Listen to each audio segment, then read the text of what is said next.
Bienvenue aujourd'hui sur shinehightech.fr où je vais vous présenter le Xiaomi Network Speaker. C'est donc une enceinte fixe, contrairement aux enceintes type nomade disposant d'une batterie interne connectée en Bluetooth qui vous permet donc de diffuser du son n'importe où vous êtes, en déplacement, en vélo, dans une voiture. Ici, contrairement donc à ces enceintes autonomes, c'est une enceinte fixe. Ça veut dire que vous allez devoir la brancher automatiquement sur une prise électrique via un petit câble fourni et le mettre dans la prise qui se trouve ici. Donc, enceinte fixe d'un poids d'environ 1,6 kg, la dimension est 30 cm par 10 par 10 environ, qui donc ne contient pas de batterie et l'intérieur est uniquement composé évidemment de composants électroniques et de haut-parleurs où la place belle est faite pour ces haut-parleurs. Il y en a donc 4 qui vous donnera donc une qualité sonore qui est vraiment très bien pour le prix en question. Nous y reviendrons prochainement. Sur cette enceinte, vous avez donc sur la partie supérieure le panneau de commande qui vous permet de passer de la musique précédente, suivante, augmenter le volume, le diminuer, et le fameux petit bouton de veille. Il y a un micro, mais c'est pour une reconnaissance vocale en chinois. Et vous avez évidemment le petit bouton play au milieu pour faire la lecture, la pause. Cette enceinte ne dispose d'aucune connectique sur les côtés et sur la face avant. Tout se trouve à l'arrière. Vous avez donc les câbles d'alimentation qui est fourni mais en prise US et non européenne. Donc pensez à acheter un adaptateur ou dans mon cas, à avoir un câble ou en acheter un qui est fil sans terre, prise européenne. À côté de cela, vous avez aussi l'USB pour pouvoir brancher un périphérique extérieur de stockage et donc ajouter de la mémoire et être accessible en mode offline. Vous avez aussi une prise jack si vous souhaitez brancher une source extérieure. Et sachez qu'à l'interne, il y a aussi 8 Go de stockage. Bien entendu, c'est une enceinte qui se connecte en Wi-Fi, en Bluetooth, et qui est compatible en UPnP, DLNA, ce qui vous donnera donc un large panel de connexions, et vous pouvez même aussi via iOS le connecter en AirPlay. Nous allons donc brancher cette enceinte au secteur pour la démarrer. Sachez que une fois le câble branché et mis sur la prise murale, l'enceinte démarre automatiquement. Le petit voyant s'allume. À nous de le laisser charger et l'enceinte sera donc opérationnelle. Donc une dame va vous parler en chinois pour vous dire que l'enceinte est à configurer. Par contre, dans notre cas, elle a déjà été préalablement configurée sur le Wi-Fi et donc vous allez entendre le petit bloup bloup pour vous dire qu'elle est opérationnelle. L'enceinte est donc démarrée. Il faut donc maintenant accéder à l'application spéciale des enceintes Xiaomi Network Speaker. Et pour cela, il faut aller donc scanner un QR code. Alors ce QR code est disponible sur le carton, mais il est aussi disponible sous l'enceinte. Voilà, je l'ai scanné donc depuis l'iPad pour me dire, souhaitez-vous installer l'application? Donc je dis oui. Nous allons donc accéder. Voilà, et il faut cliquer ici, le gros bouton vert, et ouvrir. Voilà, l'application a donc été installée, et comme je vous le disais, l'enceinte étant déjà paramétrée, vous voyez donc que le nom apparaît tout en haut de l'écran. Et vous pouvez donc accéder au menu, et là, le problème, c'est que tout est en chinois. Sachez bien évidemment donc que ceci peut vous poser problème, mais cela peut être résolu en allant sur un appareil Android. Donc sous l'application Android, sachez que pour installer cette application, comme elle n'est pas disponible sur le Play Store, vous aurez donc à accéder sur un lien qui est le Play Store de chez Xiaomi, et vous aurez à valider l'installation de sources inconnues pour pouvoir avoir l'application qui s'installe correctement sur votre device. Donc, dans le cas de cette enceinte qui a déjà été paramétrée, vous voyez donc déjà le nom en haut a changé, qui est la salle à manger, et ensuite vous pouvez donc via le menu hamburger qui se trouve à gauche, naviguer sur le périphérique. On voit bien qu'il y a donc sur les 8 Go, en retirant l'OS, il y a donc 7 Go de stockage disponible pour pouvoir mettre les MP3 directement en interne.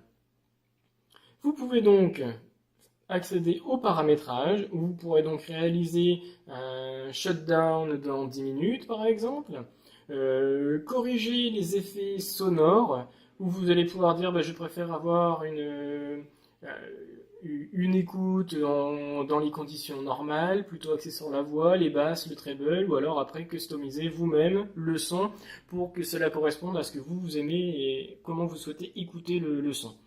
Pour changer le nom du périphérique, ici il correspond à salle à manger, parce que par défaut vous le recevez mais avec un nom en chinois, il faut aller dans le petit menu hamburger, switch devices, et choisir pour la ligne en question donc de votre enceinte chinoise, cliquez sur le petit crayon, et vous pouvez donc renommer cette enceinte.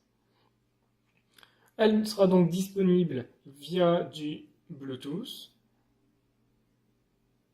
Hop, on active le Bluetooth. Hop. Et ici, vous pouvez voir la recherche actuelle. Et vous avez donc le salle à manger qui se trouve ici. Il n'y a qu'à donc cliquer pour s'associer. Et le périphérique arrive là-haut connecté. À vous ensuite de lancer par exemple via Spotify votre musique. Sous iOS, vous avez donc la fonctionnalité AirPlay sur l'enceinte. Vous avez donc à faire le slide vers le haut pour faire apparaître votre onglet de musique. Cliquez sur les petites antennes tout en haut et de choisir salle à manger. Voilà, vous êtes actuellement connecté sur l'enceinte, à vous de lancer la musique de votre choix. Ici, nous n'allons pas vous faire écouter le son que donne l'enceinte parce que nous n'avons pas les micros suffisamment de bonne qualité pour pouvoir avoir une écoute et un rendu audio de bonne qualité sur cette vidéo. Donc ça serait flouer le résultat. Sachez que le son est très bon. Ce n'est pas à la hauteur du Marshall par exemple, ou du Bose, du JBL, mais le rapport qualité-prix est imbattable. Le son est vraiment très bon, même pour peut-être les audiophiles. Je vous donnerai un lien sur l'article pour que vous puissiez vous faire une idée là-dessus, parce que j'ai trouvé donc une vidéo YouTube d'un Anglais qui a vraiment les micros adaptés, et en mettant le casque sur vos oreilles, vous aurez vraiment un rendu très très très fidèle de la réalité, ce qui vous permettra vraiment de vous faire une idée sur le son. Alors, l'ensemble du produit est très très bon. Il n'y a rien à redire sur la finition. Le design est très sobre et peut s'adapter vraiment à n'importe quel intérieur, que ce soit plutôt fermette, vintage, industriel loft. Vous trouverez toujours un endroit pour la mettre sans que ça fasse étrange dans votre décoration. La taille est relativement faible, donc ce ne sera pas un point noir que vous verrez dans votre décoration d'intérieur. Le son, comme je vous le disais, est très bon. Les connectiques sont présentes pour pouvoir rajouter des choses. La connectivité Bluetooth, Wi-Fi, PNP, DLNA sont présentes. Vous pourrez donc l'associer facilement à n'importe quel périphérique audio. Vous pourrez même l'intégrer dans une solution de domotique très facilement parce qu'il est vraiment ouvert à beaucoup de protocoles. Donc pour moi, cette enceinte est vraiment top. On ne peut rien lui reprocher. Elle est vraiment d'un très très très bon rapport qualité-prix. Je remercie Gearbest de me l'avoir envoyé pour faire ce test produit, pour pouvoir vous la commenter. Je rejoins l'avis d'autres internautes qui ont pu l'essayer avant moi. Je suis vraiment satisfait de cette enceinte. Petit bémol, c'est qu'actuellement, par exemple sur AirPlay, il n'y a pas possibilité de faire du multi-room, c'est-à-dire en ayant deux enceintes de ce type-là, de les coupler entre elles pour envoyer le son simultané sur ces deux enceintes. Actuellement, c'est pas possible. iOS doit sortir AirPlay 2 qui doit normalement corriger cela, et j'espère que ça arrivera pour qu'on puisse vraiment tester ce que ça donne avec deux enceintes. Parce qu'actuellement, j'ai fait le test sous Android en utilisant DS Audio de l'application Synology. J'ai lancé un MP3 J'ai couplé cette enceinte en AirPlay et j'y ai ajouté aussi les enceintes qui sont connectées sur ma Freebox Revolution qui fait aussi du AirPlay. J'avais donc deux haut-parleurs AirPlay à disposition et il y avait un décalage de son. Ce qui fait que quand vous êtes dans une pièce ouverte, donc typiquement salon, salle à manger, et que les enceintes se trouvent dans l'une de ces deux pièces, et ben il y a un décalage audio, ce qui fait que c'est pas plaisant à écouter. Vous avez de l'écho, donc ça ne va pas. Donc si vous êtes vraiment pour faire du multi-device, c'est vraiment de mettre ces enceintes-là dans des pièces séparées. J'espère que via le AirPlay 2, cette solution va améliorer les choses, que la synchronisation sera vraiment correcte, à la milliseconde près, pour justement ne plus avoir ce décalage audio qui est vraiment perturbant et du coup qui sacrifie totalement l'audio, vous ne pouvez pas le faire, donc c'est vraiment impossible. Donc voilà, c'est peut-être le seul bémol que j'ai, c'est de ne pas avoir cette parfaite synchronisation audio entre différents devices AirPlay via Android.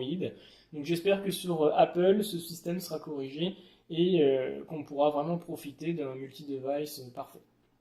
Merci beaucoup pour avoir vu cette vidéo et à très bientôt sur shinehightech.fr.